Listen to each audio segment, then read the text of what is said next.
C'est presque sur brancard qu'on m'a envoyé à l'hôpital. Mais aujourd'hui, je marche tout seul. Je mange bien, je dors bien. Je me porte bien.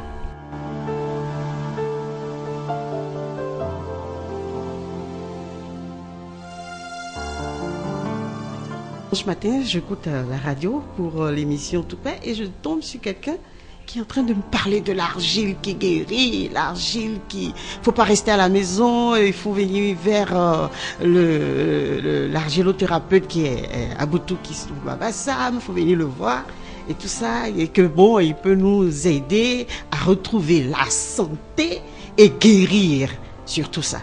Et il doit s'installer au CHU de Treichville et ensemble travailler avec les médecins. Je dis, ça m'intéresse. C'est comme ça que je suis venue vers lui. Et le 12 avril 2013, j'ai commencé mon traitement. Aujourd'hui, je me sens très, très, très bien.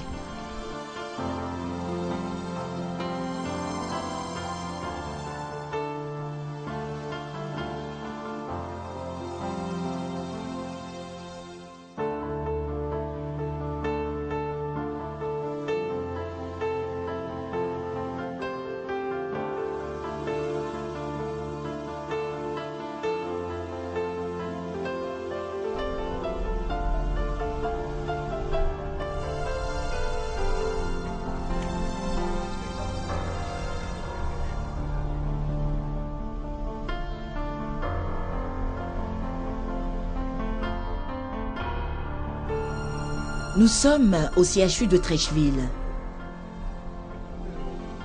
Plus précisément à l'unité de la médecine traditionnelle. Ici, les soins pratiqués sont différents de ceux de la médecine conventionnelle. Tous les soins administrés sont à base d'argile. On parle d'argilothérapie.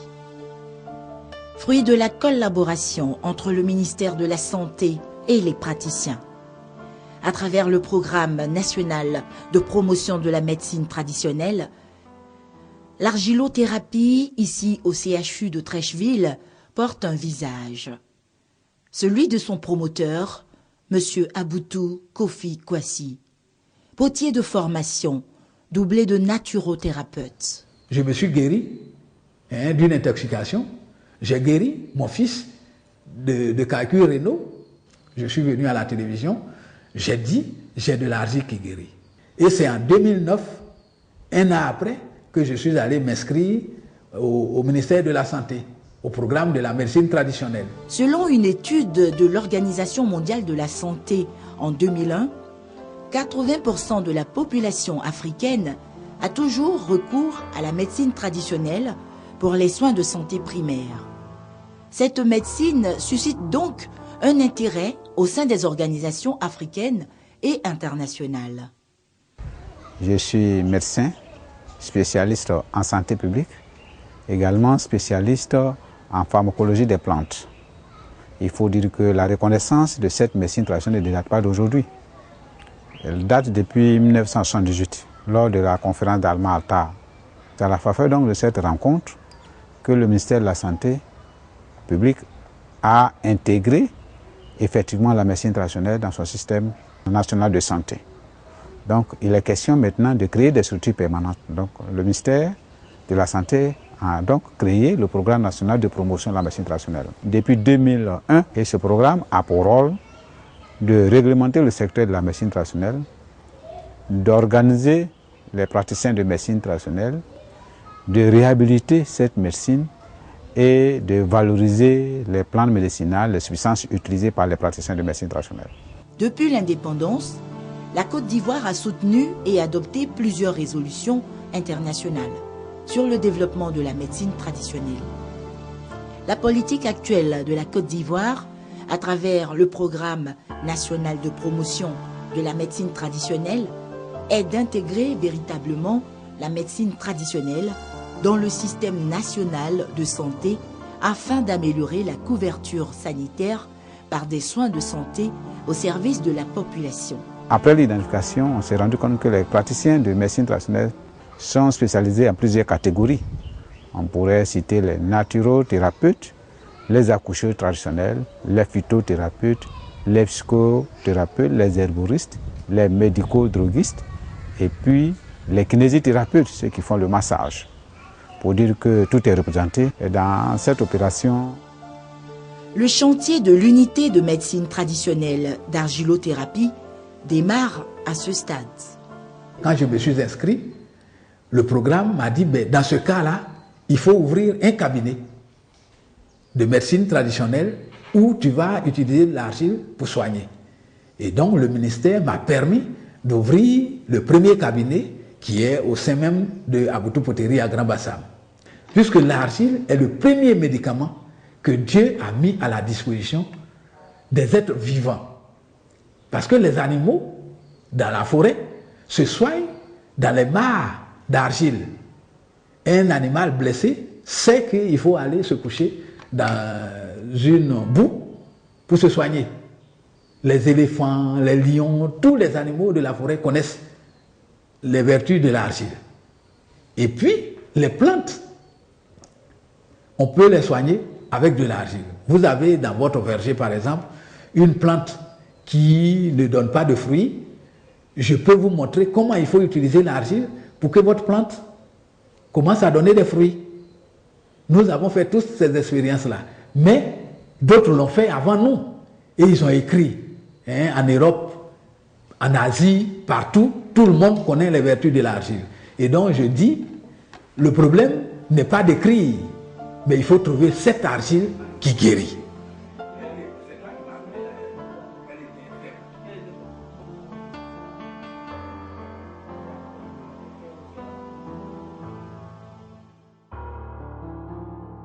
Toutes les argiles peuvent soigner, mais quand elles sont seules, elles ne peuvent pas soigner toutes les maladies. Alors que l'organisme est souillé à partir d'une seule chose. Quand votre sang a une souillure, le cœur est malade, le foie est malade, les reins sont malades, alors il faut trouver un remède qui puisse soigner tout l'organisme. C'est pour ça que nous avons fait la composition qui soigne tout l'organisme. Sinon, on allait utiliser l'argile verte, par exemple, pour soigner l'appareil digestif. On allait utiliser l'argile rose pour soigner la peau. On allait utiliser l'argile rouge pour soigner les reins. Et tout ça, ça fait beaucoup. Et souvent, on n'arrive pas à soigner la personne. Et donc, nous avons fait cette composition-là et nous l'avons expérimentée pendant 7 mois. Alors, le ministère nous a demandé de nous rapprocher de nos malades, qui viennent en général tous d'Abidjan. S'ensuit une série de formations pour les cabinets de médecine traditionnelle, sélectionnés en vue d'aligner leur fonctionnement sur celui des officines publiques. Vous avez l'hygiène conventionnelle, vous avez la formation sur l'anatomie, sur la préparation des médicaments, sur le contrôle des qualités également, sur l'organisation même des centres de médecine traditionnelle. Donc après cette formation, je crois qu'ils ont la compétence. Nous avons demandé également qu'ils fassent le rapport de toutes les activités menées dans le centre pour que le ministère de la Santé puisse avoir un regard sur certains indicateurs qui inquiètent. Vous avez les indicateurs de mortalité par rapport à certaines pathologies et nous sommes rendus compte que également toutes les pathologies, tous les malades viennent ici. En partant des pathologies chroniques, des maladies chroniques, vous avez le diabète, l'hypertension artérielle, les cancers et autres viennent ici. Vous avez également les pathologies infectieuses. Nous sommes dans un pays d'endémie palustre. Vous avez le paludisme qui est en tête. Vous avez encore les hépatites également. Les VIH également, qui nous intéressent aussi. Les gens viennent ici pour des compléments de soins. Pour dire que ces centres travaillent efficacement. Leur centre, pour nous, c'est des centres de recherche également, pour des essais cliniques, pour des essais thérapeutiques également, pour parler de médicaments. Sont considérés comme acteurs de la médecine traditionnelle les tradipraticiens de santé ou phytothérapeutes. Ce sont ceux qui sont capables de diagnostiquer les maladies, de prescrire les plantes médicinales et de dispenser les soins. Les herboristes, les personnes qui, connaissant les plantes médicinales, ne dispensent pas les soins, mais les mettent à la disposition des tradipraticiens de santé. Les psychothérapeutes sont ceux qui soignent les troubles mentaux et établissent l'équilibre spirituel à partir des plantes médicinales et des pouvoirs surnaturels ou magiques. Les accoucheuses traditionnelles ou matrones sont des personnes relativement âgées qui assistent la mère en travail et qui ont acquis la pratique de l'accouchement, soit par elles-mêmes, soit en travaillant avec une autre accoucheuse traditionnelle. Les spiritualistes sont des féticheurs, devins, occultistes, exorcistes. Les naturothérapeutes sont des praticiens de la médecine traditionnelle qui s'en tiennent à des méthodes très simples fondées sur les vertus de l'eau, de la diététique et du jeûne pour guérir. Les médico-droguistes sont des personnes qui, sur la base des connaissances acquises en médecine et en pharmacopée traditionnelle, conditionnent et vendent des matières premières végétales, animales et ou minérales à des thérapeutes. Tous ces acteurs de la médecine traditionnelle sont appelés tradipraticiens de santé. L'argile qui guérit est très vite sélectionnée, et cela pour deux raisons. Les résultats cliniques sur les patients, le respect de codes de déontologie est dicté par le programme. Nous avons soigné des malades qui ont eu des guérisons presque miraculeuses. Par exemple, pour les insuffisances rénales, je vous dis, en espace de 3 semaines, la personne commence à bien se sentir et même à prendre du poids. Pour ceux qui font des diarrhées chroniques, par exemple, en 72 heures, on peut arrêter la diarrhée. Et donc, ces guérisons presque instantanées là ont permis que le ministère nous prenne vraiment en charge. Et donc, en 2010, le ministère nous autorise à ouvrir un deuxième cabinet aux 2 plateaux. Et là, nous avons signé une convention avec le ministère de la Santé pour que nous puissions mettre tout ce que nous avons comme recherche à la disposition du ministère afin de soigner la population ivoirienne. Et donc, le ministère nous ayant encadrés, le programme a écrit au CHU, les 3 CHU, et le CHU de Treichville a répondu favorablement pour que nous puissions ouvrir un cabinet pilote au sein même du CHU de Treichville. On ne peut pas laisser n'importe qui, quelle que soit votre connaissance, être au CHU si vous n'avez pas de résultats. Nous nous fournissons un rapport trimestriel au programme de la médecine traditionnelle. Et puis on fournit un rapport annuel au ministère de la Santé. Et jusqu'à la présidence de la République, nous déposons nos rapports annuels. C'est dans le mois de décembre 2012. J'ai été très malade. On m'a fait une prise de sang. Et puis on a dit que j'avais une anémie sévère. Et pour cela, on m'a hospitalisé au CHU de Treichville. Et puis j'ai subi plusieurs analyses. Après des examens aussi, ils ont découvert que j'avais le cancer de l'estomac.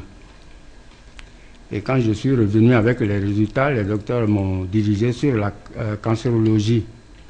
Là-bas, le professeur m'a dit qu'il fallait qu'on fasse une chirurgie, une opération chirurgicale qui consisterait à m'enlever l'estomac.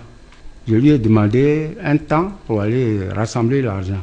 Comme j'avais déjà entendu parler d'Aboutou, j'ai profité de ce temps-là pour aller le voir. Il m'a dit qu'il pouvait me guérir en 7 mois. Donc, il a commencé à me donner les médicaments. Je venais de temps à autre, tous les 12 jours d'abord, et puis après tous les 21 jours. Mais le médicament, je le prenais à la maison quotidiennement.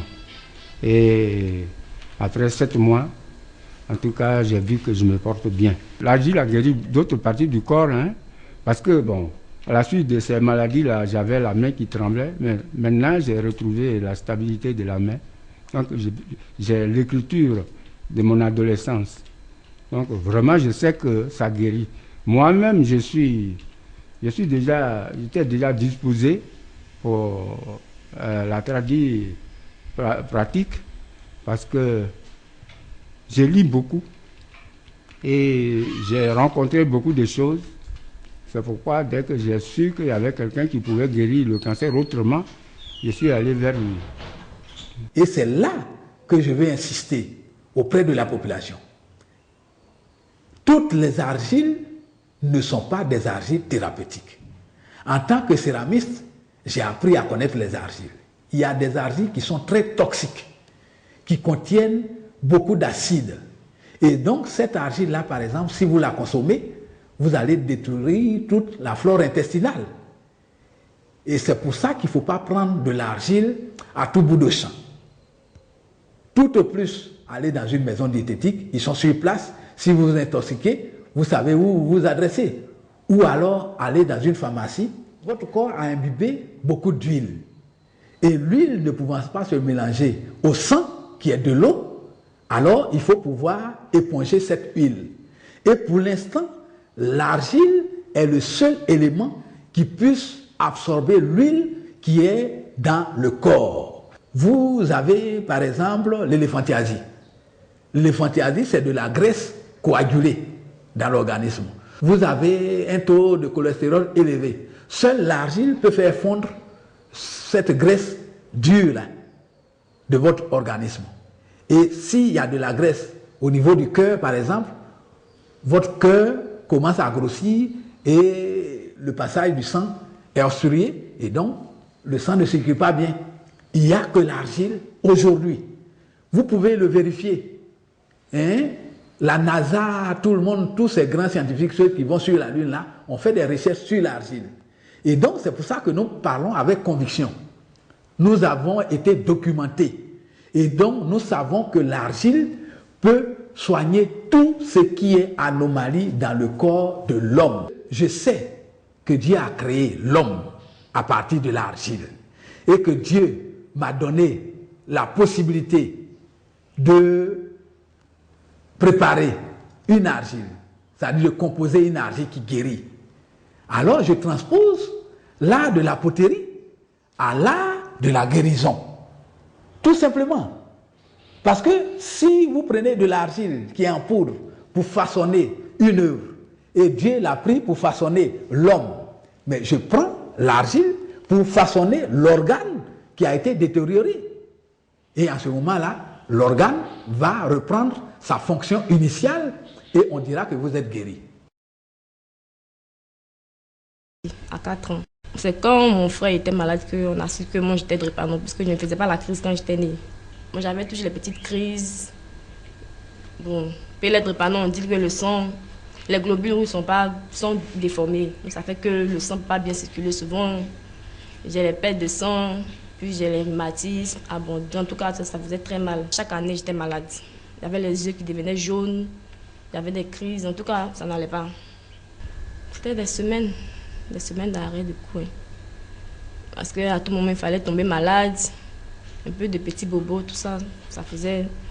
En tout cas, pendant l'année scolaire, j'étais au moins deux fois à l'hôpital. Ma mère m'amène à Bassam. Et puis, nous sommes arrivés là-bas et puis on a causé avec le docteur. Bon, il a parlé et puis on a décidé de prendre. Le moment, il y avait un bon de réduction pour les drépano. Parce qu'il dit qu'il voulait essayer sur les drépano pour voir ce que ça allait donner.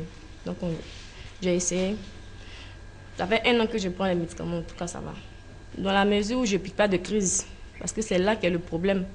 Parce que quand tu piques de crise, tu peux rien faire. Parce que quand on pique les crises, on doit faire au moins 1 semaine à l'hôpital, ou bien 2 semaines, vous voyez. Donc, maintenant qu'il n'y a plus de crise, donc ça va. Ça va. Il n'y a plus de crise, en tout cas. Les médicaments à base d'argile sont de diverses sortes. En poudre, en liquide, avec ou sans tisane, en pommade. Il y a plusieurs médicaments. Il y a les poudres qu'on mélange, et puis il y a 1000. Je prenais, me donnait quelques bouteilles que je prenais matin, soir. Ça allait. Il s'agit de Madame Aka, Marie-Thérèse, qui est venue nous voir pour un problème de hernie discale. Je croyais que j'avais un problème cardiaque. Je croyais que j'avais un problème cardiaque. J'étais fatiguée. J'ai fait la radio. On m'a demandé une intervention. 3 millions et plus. Je ne pouvais pas. J'avais des douleurs par-ci. Je me plaignais beaucoup. Je prenais l'argile à jeun et puis au moment du repas, avec du citron, demi-citron et la tisane. Et puis le soir aussi, encore la tisane. Mais une fois par semaine, j'utilisais le suppôt qu'il m'avait recommandé. Voilà. Et je faisais aussi le lavement. Voilà. Qu'il appelle l'injection. Voilà. Je faisais aussi l'injection. Ensemble, j'ai trouvé au bout de 12 jours une amélioration. Et depuis que j'ai commencé le traitement, ça va. Ça va beaucoup mieux. Très, très, très bien même.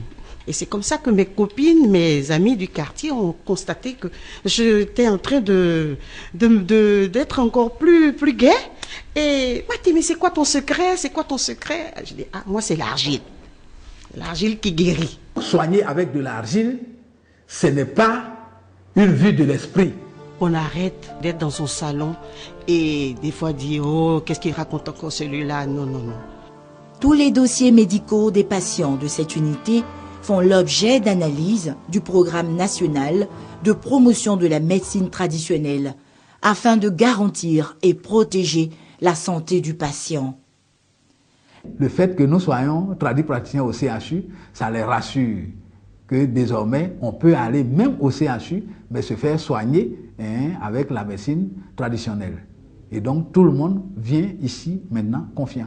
Aujourd'hui, je suis plus à l'aise parce que je donne le bulletin tout de suite. Ils vont à la radio centrale du CHU, ils font leur radio ou bien ils font leurs analyses, ils viennent et en ce moment-là, on sait quoi leur prescrire. Et donc, c'est cette collaboration-là que nous sommes venus chercher au CHU. Désormais, la médecine traditionnelle et la médecine occidentale ou bien la médecine moderne coopèrent. Alors que hier, ce n'était pas le cas, on travaillait en parallèle. Mais maintenant, ce sont les deux médecines qui prennent le malade en charge. Et donc, le médecin va préconiser des comprimés. Si le malade ne veut pas de comprimés, alors il vient chez nous pour prendre de l'argile pour pouvoir se soigner. Et comme les maladies comme le diabète, comme la drépanocytose, comme l'arthrose, la médecine moderne dit ne pas pouvoir soigner, aujourd'hui nous sommes là pour les aider à soigner ces malades-là. Et donc, plus personne n'est laissé pour compte en Côte d'Ivoire. Désormais, les deux médecines collaborent pour prendre toute la population en charge.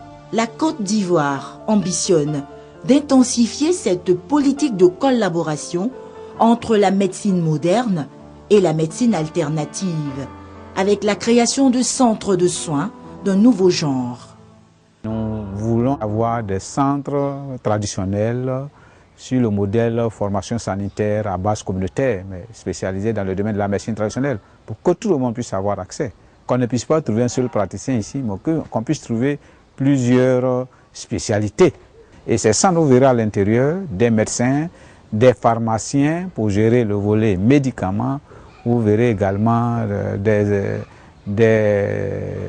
unités de laboratoire, par exemple, de radiologie et autres, des unités NUFO, pour qu'on puisse vraiment parler véritablement de collaboration. Le fait que nous soyons tradipraticiens au CHU, ça les rassure. Quand vous rentrez au CHU, c'est à la direction de l'INFAS, c'est-à-dire l'école des infirmiers et infirmières, et le centre d'argilothérapie est juste à côté. L'argilothérapie peut venir à bout de toute maladie, depuis le cancer jusqu'à la colopathie, en passant par la drépanocytose, par le diabète, par l'hépatite, tout peut se corriger. Tout ce qui peut avoir comme anomalie dans le corps de l'homme peut être corrigé par l'argile, parce que l'argile est composée de la même chose que le corps est composé. Il suffit d'avoir un peu d'argile vivante dans le corps pour qu'on puisse se retrouver. Désormais, ne vous cachez plus pour aller vous soigner et ne restez pas à la maison pour qu'une maladie soit dite incurable vous tue pour rien.